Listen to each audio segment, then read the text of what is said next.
জিলহজ মাসের ৯ তারিখ আরাফার দিন দোয়াটি ১০০বার পড়ুন। জীবনের সকল গুনাহ মাফ হবে, ভাগ্য খুলে যাবে, দোয়া কবুল হবে, গায়েবী সাহায্য আসবে। জিলহজ মাস অত্যন্ত বরকতপূর্ণ একটি মাস, ফজিলতপূর্ণ একটি মাস, মহত্বপূর্ণ একটি মাস, তাৎপর্যপূর্ণ একটি মাস। জিলহজ মাসের প্রথম 10 দিনের বিশেষ ফজিলত আল্লাহ তাআলা বর্ণনা করেছেন। ওয়াল ফাজর ওয়া লায়ালিন আশর, শপথ ফজরের ও শপথ 10 রাত্রির।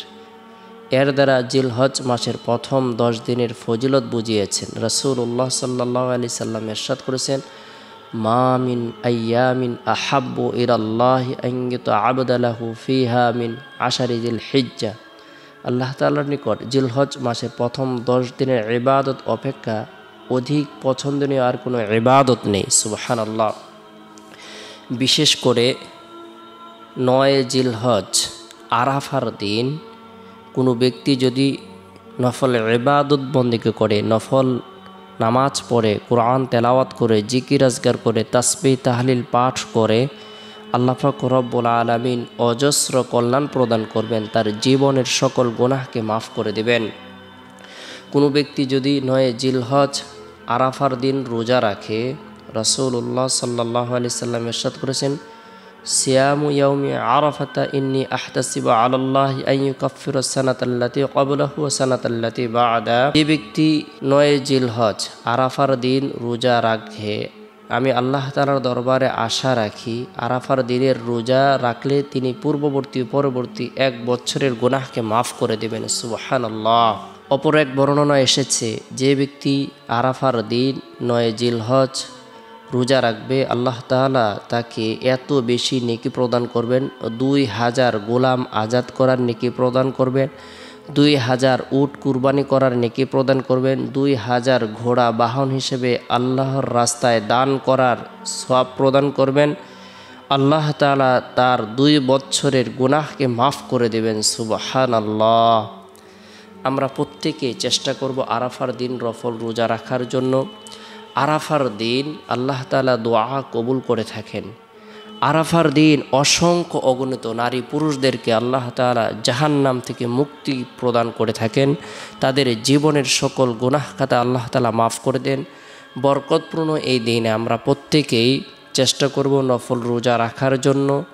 এর পাশাপাশি নফল নামাজ পড়ব, কোরআন তেলাওয়াত করব, বেশি বেশি করে রব্বুল আলামিনের দরবারে রুনাজারি করব।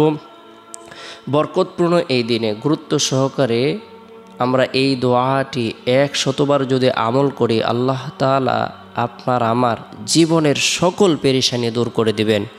অবশ্যই দোয়াটি আমল করার পূর্বে গুনাহ মাফের উদ্দেশ্যে তওবার নিয়তে 100বার ইস্তিগফারের আমল করে নেব। আস্তাগফিরুল্লাহ রাব্বি মিন কুল্লি যামবি ওয়া আতুবু ইলাইহি, আস্তাগফিরুল্লাহ রাব্বি মিন কুল্লি যামবি ওয়া আতুবু ইলাইহি। নবী সাল্লাল্লাহু আলাইহি সাল্লামের প্রতি মহব্বত রেখে, ভালোবাসা রেখে 100বার দুরুদের আমল করব। ছোট্ট দুরুদ হলো সাল্লাল্লাহু আলাইহি সাল্লাম, উত্তম দুরুদ হলো যে দুরুদটি আমরা নামাজের মধ্যে পড়ে থাকি।